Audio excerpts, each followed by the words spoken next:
Welcome to the Women Inspired podcast, brought to you by Modern Well, a beautiful woman-centered collaborative workspace in Minneapolis, Minnesota. I'm your host, April Seifert, psychologist, entrepreneur, and self-proclaimed life experience junkie. Each week, I will introduce you to a different woman who is succeeding and inspiring others in one way or another. We'll dive into her story, her successes, failures, and the lessons she has learned along the way, all with the goal of inspiring you to listen to that inner voice who keeps reminding you that there is something you want to take action on. You are so much more capable and powerful than you give yourself credit for. Inside of you is a woman on fire. Let's let her out and see what happens. Here we go.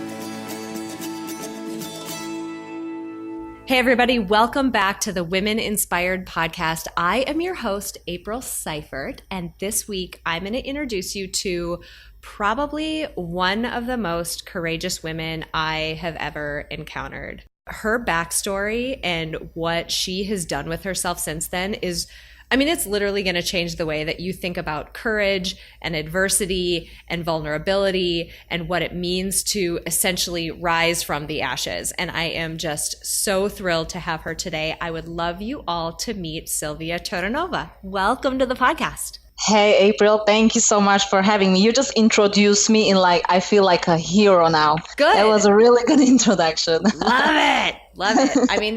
That's really the direction we want to go. We want to get into some really good stuff today. Before we get going, I want everybody to get to know you a little bit and get to know this backstory that I know a bit about, since I have a little bit of dirt on you already. But help us all get to know you and tell us about yourself. That's always when someone asks me to tell about myself, I'm not even sure where to start. Where I am a life coach, and I actually got into all this, inspiration, personal development, and I really, really got obsessed over this about 3 years ago. Started my blog, Courage Within You, because at that time, I really had a lot of time on my hands because I was unemployed. I was really broke and I had no money to my name. And even in my personal life, it really wasn't working well. So I was, very confused. I was thinking, what do I need to do? I have to do something with my life. I have to, step up my game. And that's when I came out with my blog, Courage Within You, when it actually all started at the moment.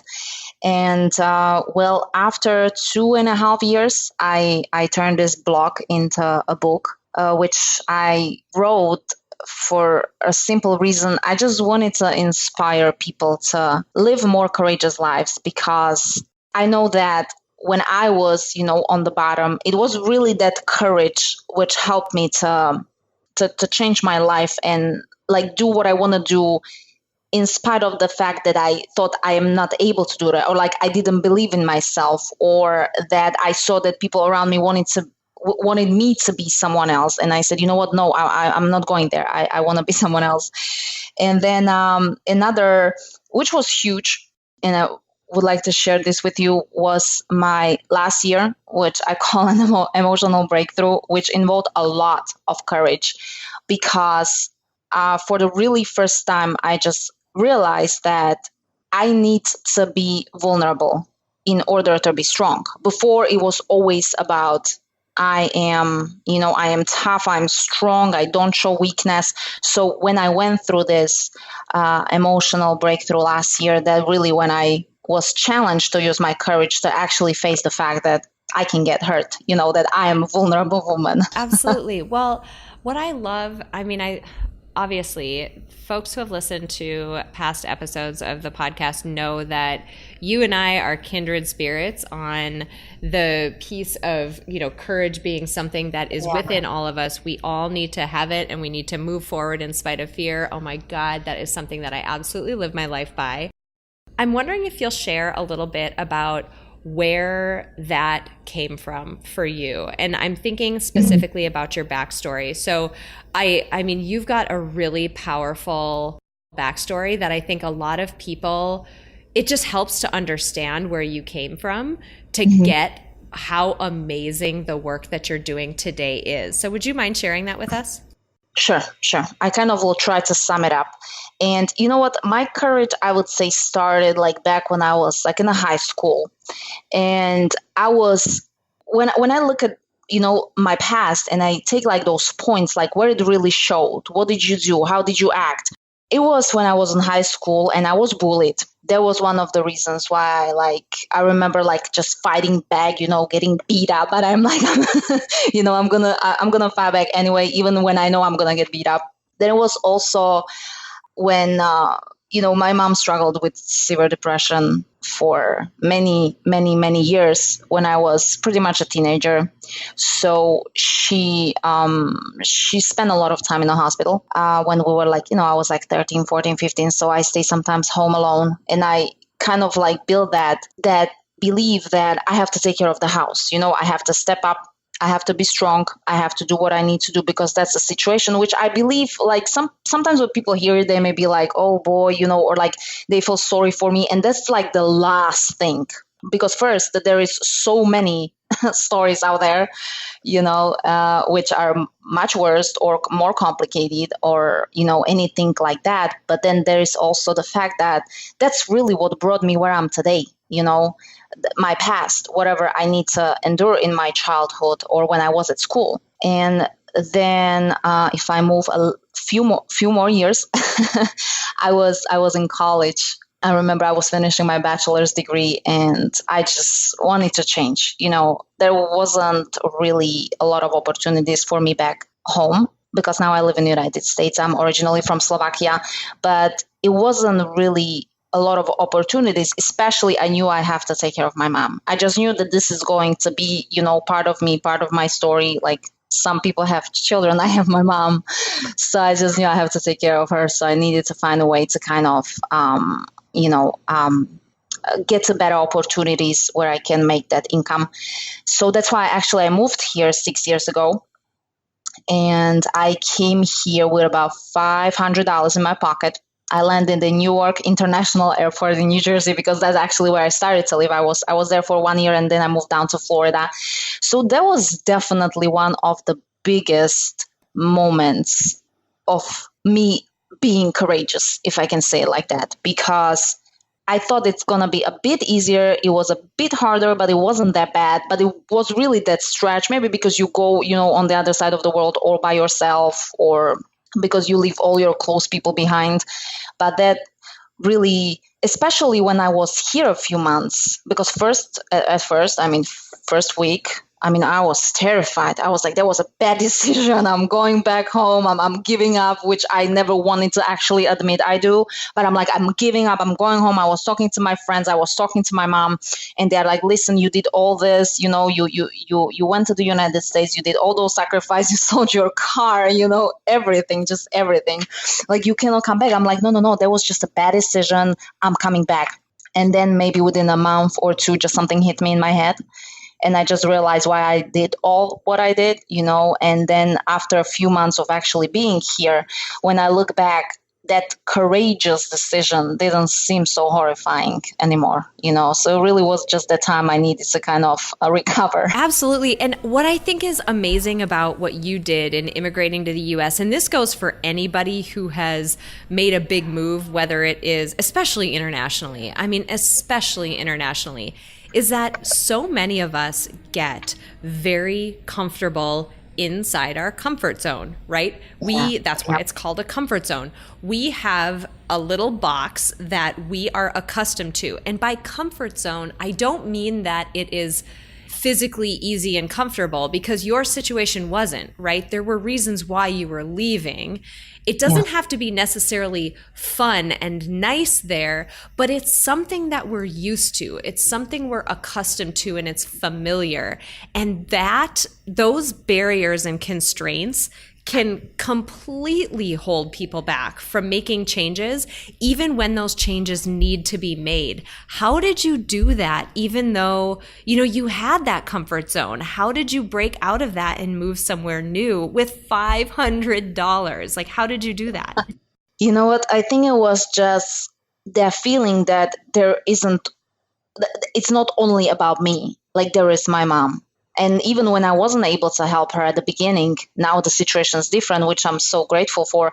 But it was just that I just did not see my future there. I knew that if I stay, like you say, in that comfort zone, I'm going to suffer for the years to come.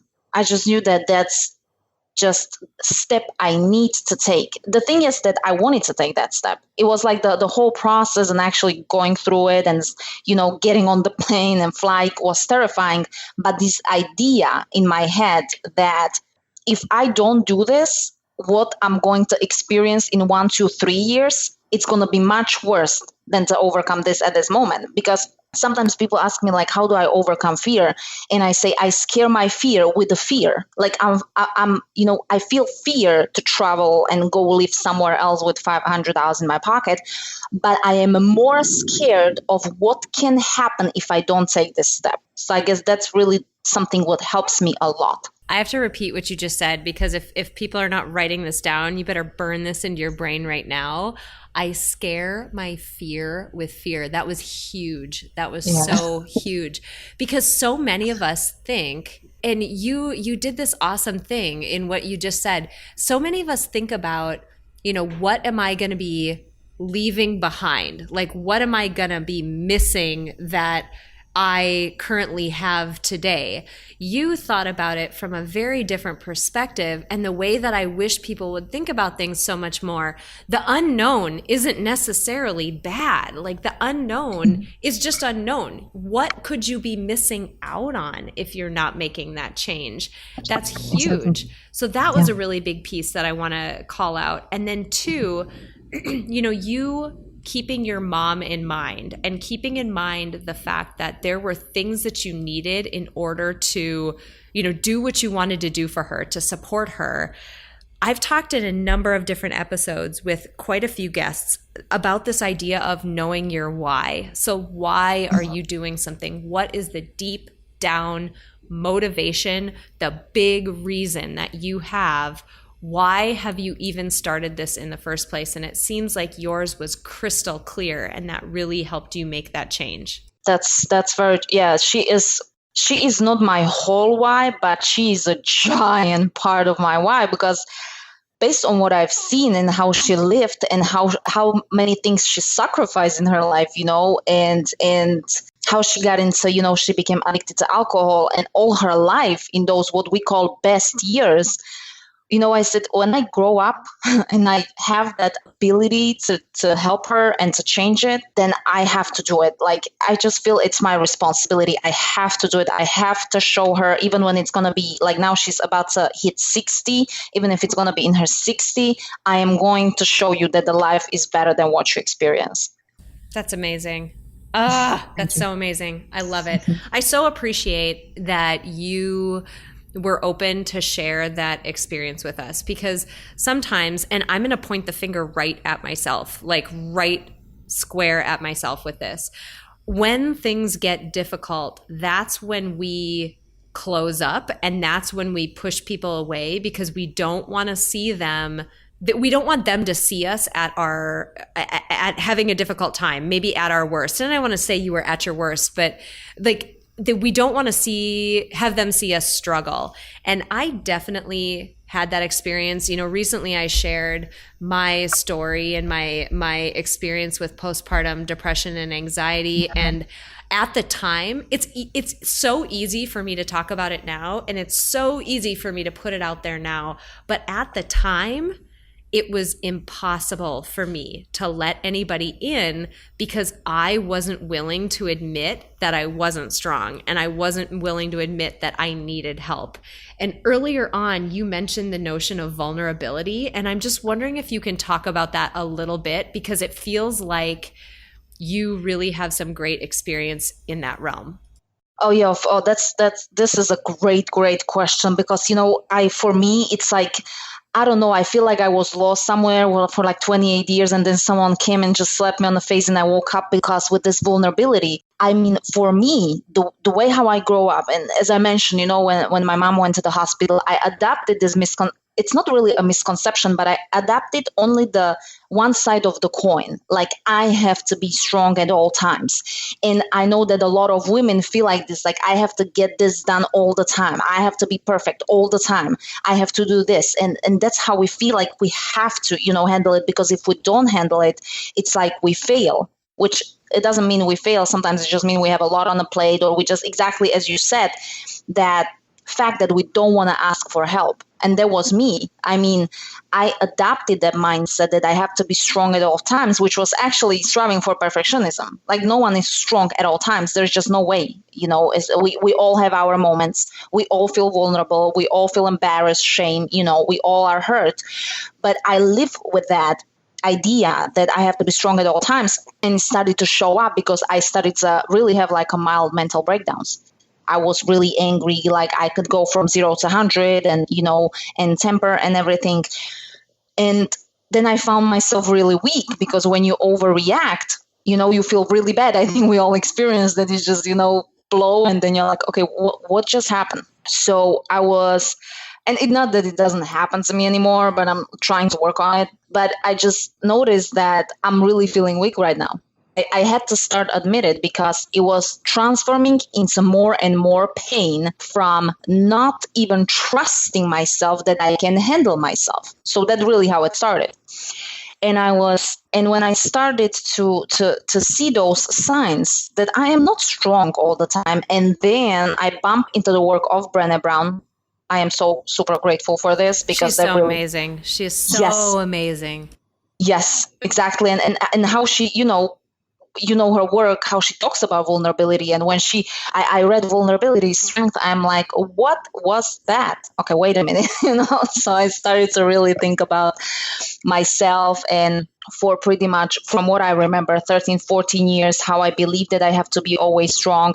I didn't even want to admit it, that someone hurt me, because it pissed me off that someone else has that power over my feelings to actually hurt me, and you don't hurt me because I'm just so strong. So, and it started to show in my work where I felt like something is missing. So last year, as I mentioned, that emotional breakthrough, that's really when I realized that, what, we all are vulnerable, and it's only a misconception which is presented by society that vulnerability is weakness. It's one of the biggest misconceptions we believe in. That's why everyone put on the mask. That's why everyone pretends they are something else, because showing how we really feel is just so terrifying, So when, like I say, got on the other side, and I started to just accept it, even in the moment, just telling myself, you're feeling vulnerable right now. For me, even that was a huge step, because before I didn't want to admit it to myself. When I started to really accepting the fact that I'm not strong all the time, and it makes me a weak moment, doesn't mean that I'm weak. As a person, it just means that I have a weak moment, as we all do. That's really when I actually started to gain more and more strength. And when I felt that my courage raised, and also my self-respect, because I just felt that finally, girl, you are real with yourself after like 14 years from when you can remember. Finally, you're real with yourself. Oh my God. I love everything you just said. I love it so much. And it's you're absolutely right that we learn these beliefs, right? We learn these beliefs that vulnerability is something that makes us weak. And it's funny, I'm going to go back to the little brief piece of the anecdote with this postpartum crazy journey that I've already shared on the podcast. I don't remember if I shared this detail or not, but even if I have, it's really relevant here. It's funny because when I was at the worst point, there are certain people who I just immediately trust in terms of people I'm willing to be vulnerable around. And my husband is one of those people. I just implicitly trust him and will be at my worst around him, and I'm okay with that. But there are very few other people. And one morning, my husband got up, and I had been up all night with the baby, and I was really not doing well that morning, and I didn't have the energy to even respond to him. It was at the lowest point. He kept asking me, like, are you okay? Will you please talk to me? And there was a little voice in my head that said, you should say something back to him because he's going to know you're not okay. And I just didn't care. I did not care. But when I did care? He was so afraid by how I looked that he called one of my best friends. And this is a woman who I have known since I think like the fourth grade or something like that. I have known her my entire life. She called me, and that was enough motivation because I didn't want to lose face in front of her, a friend I have known my entire life. I didn't want to lose face in front of her. I sucked it up and I acted like I was okay. Something I couldn't do in front of my husband because I'm open to be myself around him. Right. I somehow sucked it up and did it around her. So this topic that you're hitting on is so critically important because it is something that, like, it's a barrier, right? It's a barrier to actually fully accepting yourself and loving yourself if you can't be vulnerable and be completely yourself. That's very true. And I really like your story, like when you talk about your depression, because I haven't experienced that. But I saw my mom, and it was exactly like she probably trusted me as much as you trusted your husband. So she didn't really care to any way pretend. So I can really imagine. I cannot even imagine how you pretend in front of your friends, to be honest with you, because I know how hard and how real that depression can be. So that's really amazing that you were able to do that. But yeah, I mean, even. I did it with anyone, like even my friends. Like I think I do it even with my mom, because it's just that fear that people will see you as a weak person. For me, I think that's really what started all the process, because I'm like, okay, I saw my mom as a weak woman. And I am not even sure if that's the right thing to do, or that's when she ended up in the hospital several times, I just felt like, okay, you must step up. You must be the strong one. You must handle the situation. And that's how I, grew up. So I'm like, okay, you always have to be strong. This person may need you. This person may need you. Don't show your weakness. People cannot see you like that. And even now, it's still a process. I would say that I'm just a beginner, because I see people sometimes around, and some of them, not a lot of them, but some of them can open so nicely about their thing. And I just, admire it, because they still seem strong for me. I don't see them weak, but I see myself weak if I open up in that way. But I think it's really important. That's why I like talking about it, because I remember when I had my little emotional breakthrough last year, after a few months, when I kind of watch myself and I really get to understand what's going on, I made a video about it and I put it on Facebook. And, I was surprised that there were people who came and they just simply said, me too. Like, I'm feeling this way too. Exactly. This is how I'm feeling. But sometimes I guess you have to be the first one, which doesn't make me in any way special. There's a lot of people talking about vulnerability, but maybe people who watch my videos or who follow me or who read my book or blog or whatever, maybe that's exactly, it's going to be that support they get when I open my mouth and I say, hey, listen, this is how I suck. Yeah, I'm not perfect at all. And this and this and this I was doing. And suddenly people don't feel so weird that, oh, is it just me? No, it's not. It's okay. We all do it all the time, Yeah, absolutely.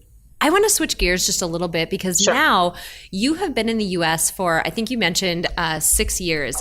Tell me a little bit about what that process has been. And specifically, I'm interested in how you got your feet under you and how you made the decision to move down the direction of doing the work that you're doing with your blog and your book and some of the coaching you're doing. Well, so the first year when I was living in New Jersey, I was actually like a nanny. It's a special program for people who are not from United States, which I actually took advantage of. So I spent some time with American family. That was pretty good. As much as I thought that it's hard, it really wasn't.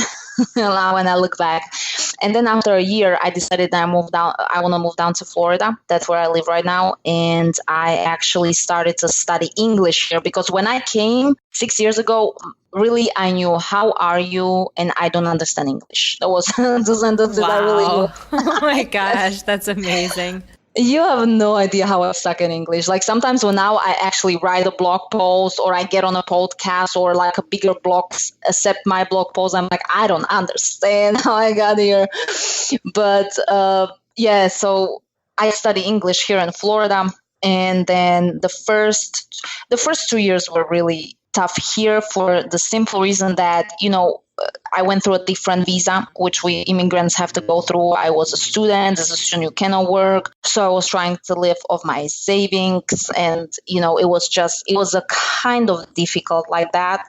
And then when I finished school, I got married, but I was still waiting for my green card at the time. So I was without a job. As I mentioned at the beginning, I was without a job, and also even personal relationships, family far away. And you just kind of get to this pretty low point when you are like, what am I doing here? Like, you start asking yourself questions like, is it all worth it? I'm so far away and I'm, feeling alone. And especially I felt like I am not useful. Like, what am I doing? I don't have like children that I can say I'm taking care of the family. I don't have any job. I don't have $1 to my name. Like, I felt so useless at that point. And I remember that day when I was already started to be kind of hooked up on personal development, because I believed at that moment, my mindset was really negative. I was very negative. I was very like poison inside. Like, I just, nothing is working. Everything is bad. So I started to follow some of the motivational speakers, and I started to read some books since I had a lot of time on my hands at that time. And I just believed that I can literally, change my mindset, just seeing things differently, changing my perspective on this situation, on this pain I had at the moment, from who I think I am and how useless I am. I was following a lot of those guys, and I was reading books. And that's one day when I was home alone, my husband was at work and I was home, and I'm like, okay, I have to come up with a thing I'm supposed to do like in my life. I knew that probably when I get my visa, the first thing is just find some whatever job. So I started to have some income, but I just knew that I'm not going to be a typical 9-to-5 person for the rest of my life. I just knew that that's not what I want. So I remember the day as I was in my room and I was just walking from one corner to another, I'm like, you have to come up with something you're going to do, something with really, that purpose. I just got to the point where I'm going to either find it now or I'm going to just like die or something. Like, I need to know what I am meant to do, because I tried like network marketing before and a whole bunch of stuff, working with cosmetics. Nothing really like got me fired up. So I remember the day, and that was the day when I said, you know what, I'm going to start a blog. And at first it didn't seem like anything big. Okay, you're going to start a blog, so what? But I just knew that I'm going to be sharing whatever I'm going through, because I felt like when I found a support in different motivational videos or books, something where people share their experience, I said to myself, okay, maybe I can share my experience and, help other people who struggle like myself, or maybe something, they can relate to, whether from my childhood or anything. So that's when I started the blog. And the second question was, okay, so what is going to be the name? And it just came to me. I just said, courage within you.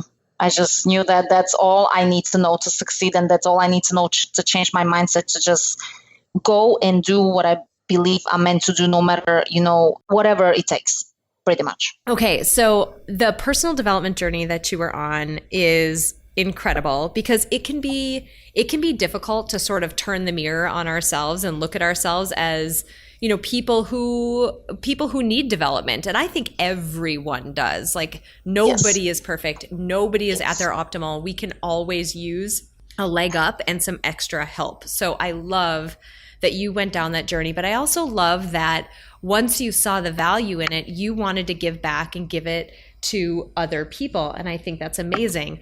The other piece that I want to call out is that, you mentioned like you need to find your purpose, or you felt like you were going to die or something. I want every single person listening to this to feel that way. Like, every single person, you should not have to have gone through what Silvia went through to feel that way. I recorded 2 episodes at the beginning of 2018 where I told my backstory about losing my dad and about being diagnosed with multiple sclerosis and how all of that happened in my life, and then basically what that did to my outlook on life. And you should not have to go through an adverse event like that to understand the fact that every single day that you have is extremely precious, because your life is really short and you should live it like your life depends on it, because it absolutely does. Like, you have to live like your life depends on it. And I love that you were so passionate about finding what your purpose was, and you channeled it into a place where you could really help people with this blog. That's just so awesome. Thank you. Yeah, it was a kind of a first thing what came to my mind, but for the first time it felt right, because as I said before, I tried to start with network marketing, but it just did not feel. It was like this fake excitement you have because everyone else in the room has excitement, so you're like, I'm gonna pretend, but it's really not real. And for this, it did not feel like it. It was just like, I'm gonna start a blog. I'm not looking on any like making money now from it or something. It's just, I'm gonna start a blog and I'll see where it goes. So that was, and it stick with me since then. It's been 3 years, and I just know, like, I'm so happy that I just found the thing which I want to do. Because, sometimes when I look back, and this is really how I understood everything what has ever happened to me, I know for 100%, every single pain I went through, every single struggle, every single drama was meant to happen for me to do what I do, because I don't think so I would be able to do it and continue to do it in the future, because I'm still at the beginning. Like, I really have not accomplished that much yet as I want to, but I just know that all those struggles, all those challenges, all those stretches was here for a reason, so I can share this with someone else, so I can support people and find the right way how to, like, put it across so they understand and they get a benefit from it. So yeah. So, it sounds like you took every hardship, every bit of pain, all of that, and you turned it into, I don't know, motivation or fuel to be able to help other people. How can people do that? Because lots of people experience adverse events, or they experience pain to one degree or another. Whatever. We can all sit here and try to compare who's having a harder time than the other person, and that's just dumb. But everybody experiences pain and difficulty. How can people use that to their advantage and do what you did, and use it as fuel and leverage to do something good? You know what? I lived for many years in a victim mentality. For many years, I thought that all this bad is happening to me, and even my friends kind of so-called encouraged me, like, yeah, you got this hard life. Now when I look around and when I travel and when I really hear stories, I'm like, I got it good.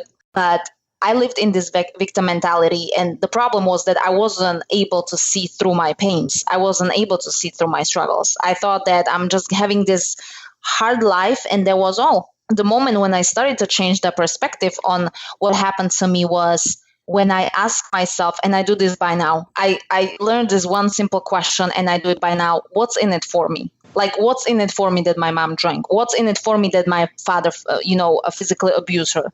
What's in it for me that I was, taking drugs? What's in it for me that I traveled to the United States? What is in it for me that something, whatever, fill the blank. Like, what's in it for me? What is the benefit? And at first, you don't want to see the benefit, especially when you're in the victim mentality. You're like, I don't want to see benefit. I am this victim of my circumstances, and I'm going to call it a day. That's it. You want to find someone to blame.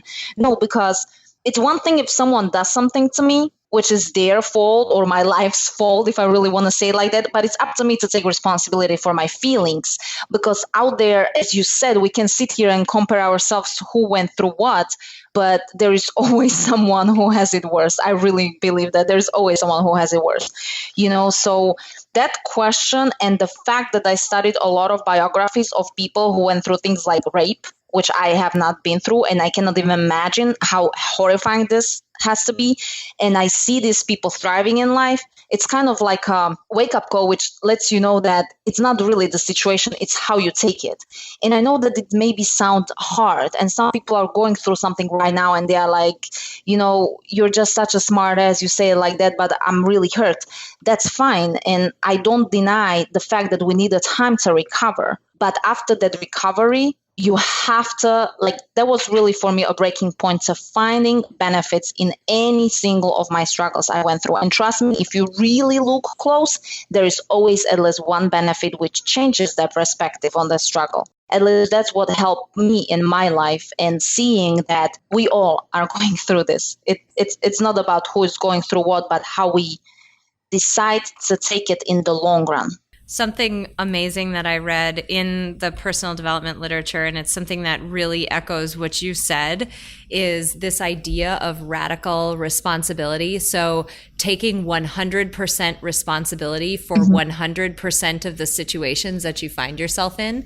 So it's not the same as fault. It is not your fault that you ended up in that situation. You are not to blame for why you're in that situation, but you are responsible for what happens to you from this point forward. And it can, right? To your point, it can seem like, oh, sure, smart ass, like that's fine to tell me. And I mean, jerk, you're not in my situation. But really what I want, like what I love and what I think you're advocating is for people to feel empowered by that. Because if you're not taking 100% responsibility, you're giving it away to somebody else. You're waiting for somebody else to make you happy and waiting for somebody else to fix your situation. Whereas if you take responsibility for it, you have total control now. Like, now what do you want to do? Now you're in this situation. What's next? It's up to you. Exactly. Yeah. Well, what's next? That's a great point. What is the next step you're going to take? Because as I said, it's not really that today something happened to me and today I have to see benefit. Sometimes I believe, especially with situations which are really, really, really hard, and those, they can happen. So you can take some time. You can take some time to cry. You can take some time to feel the way how you feel.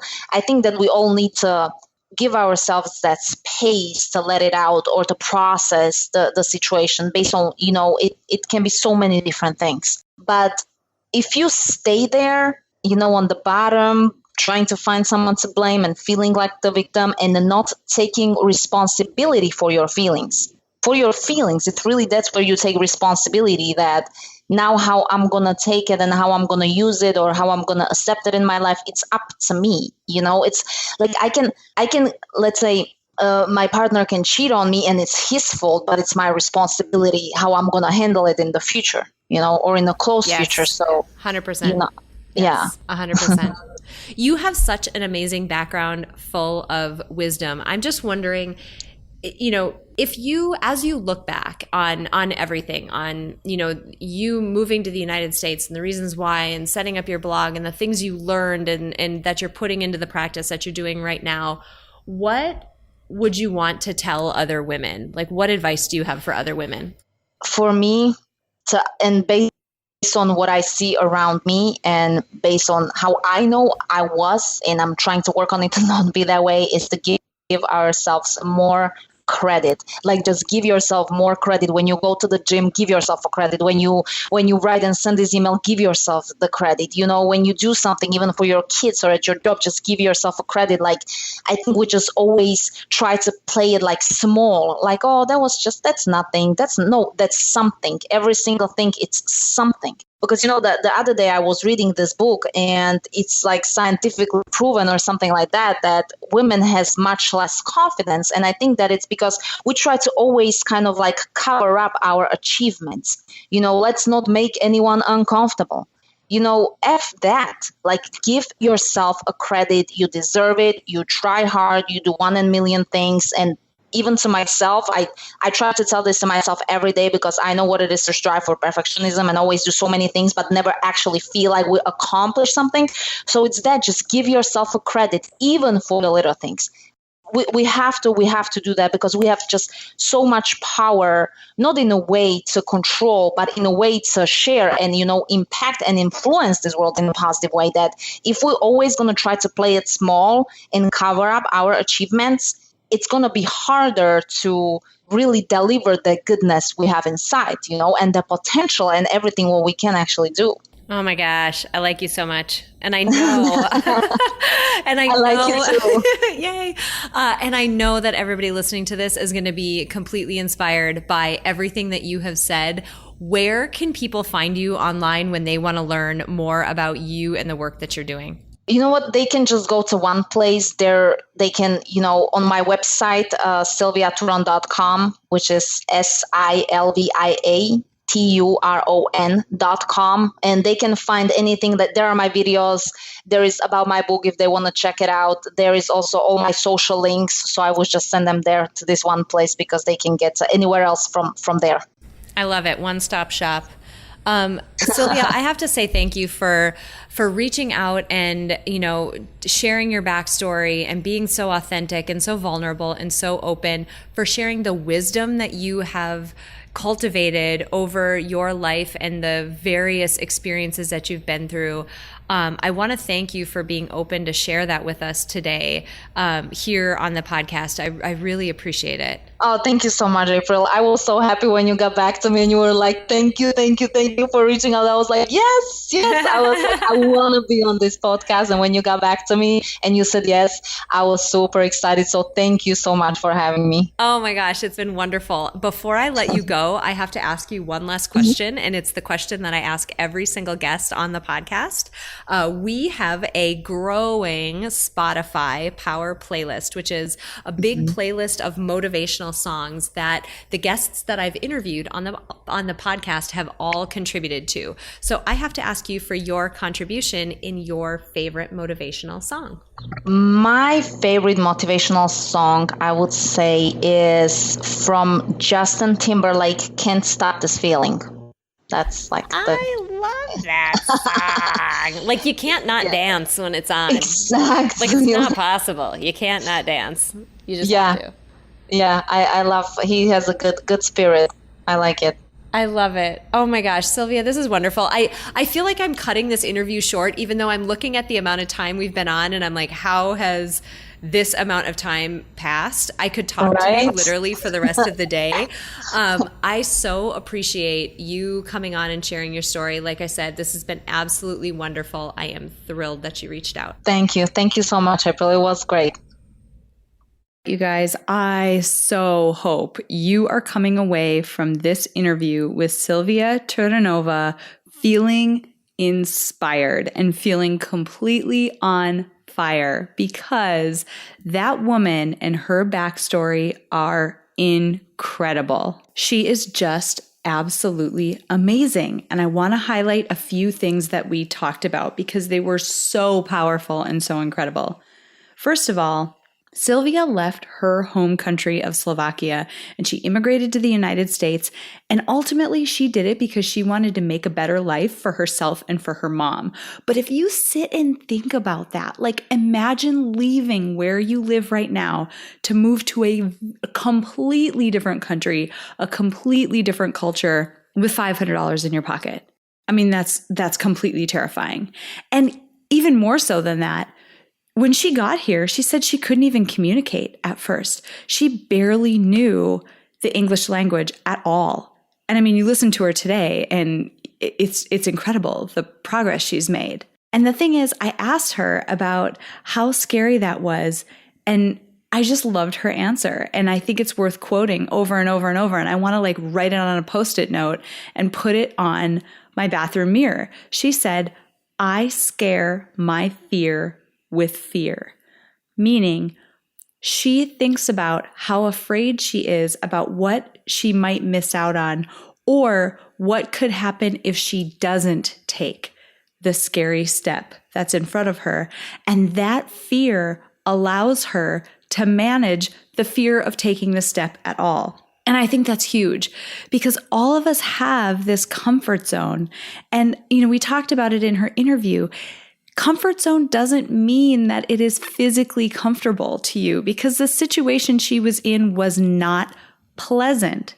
Comfort zone just means that it is something that's familiar to you. It's something you're accustomed to. And that thing, that familiar thing, might actually be really bad for you.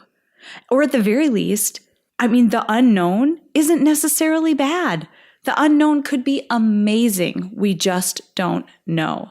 So I highly encourage you, if you have to take a really big, scary step, I highly encourage you to think about Silvia's words and let your fear of what you could miss out on scare away the fear of taking the step.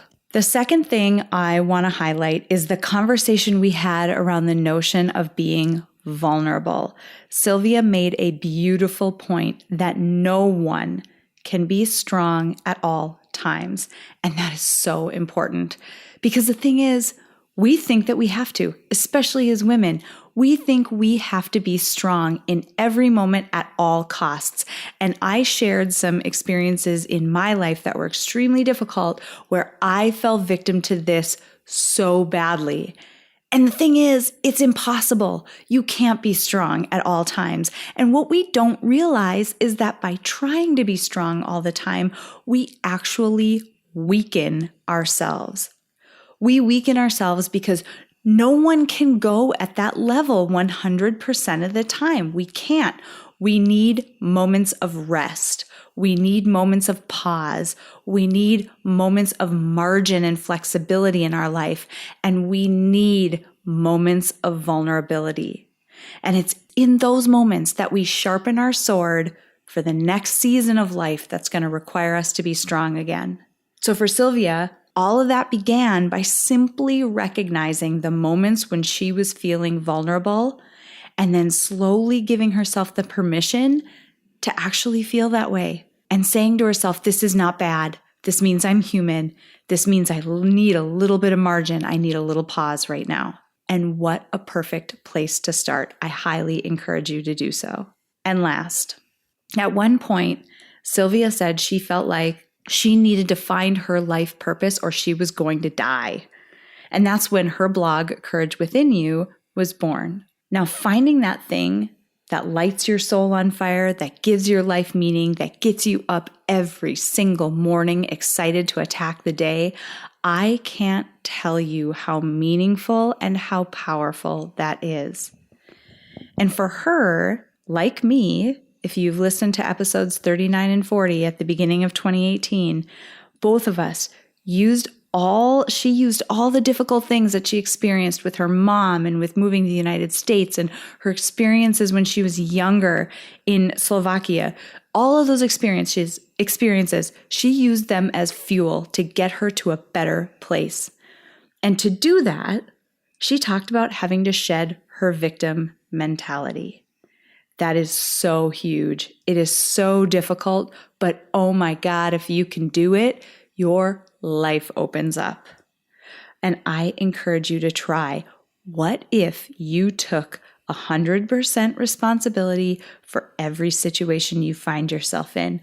Don't allow yourself to be a victim to it. Now, again, I've said this a million times on the podcast. I'll make a caveat here. You're not assigning yourself blame. You are not saying that you are at fault for the situation you're in. But what you are doing is taking every ounce of control back that you can and saying, from this point forward, I can't control what other people do. I'm not at fault or to blame for what they do or the circumstances I might find myself in, but I am taking responsibility for what I do from here on out. And she used all those difficult negative things to do that. And I just think it's so beautiful that she has come to this, amazing place where she feels so much more secure and she's in this, new country with a life built here. And she's taking that opportunity to give back and help people do the same thing. That is just gorgeous. So I really hope you guys come out of this interview and come away from listening to her words feeling completely inspired to go and live your best, most meaningful life. Before we close out today, I want to say thank you to my producer, Cameron Hill, and to my incredible sponsor, Modern Well. If you want to learn more about how you can reach your goals in a one-of-a-kind work-life community, visit www.modernwell.co. If you enjoyed this episode, please share it with someone else who might benefit from this inspiring message. And if you have a moment, click the link in the episode description to leave me a rating and a review on iTunes. It would mean so much to me. Finally, I want to remind you that it is absolutely possible to live a happy, fulfilling life, even in spite of all of the chaos and demands we all experience. Sign up at aprilseifert.com to gain access to tools that will help you do just that. I have carefully created and curated a set of tools that combine the powerful fields of psychology and design thinking to help you intentionally create a fulfilling, happy life you love. Thank you so much for joining me this week, and until next week, stay inspired.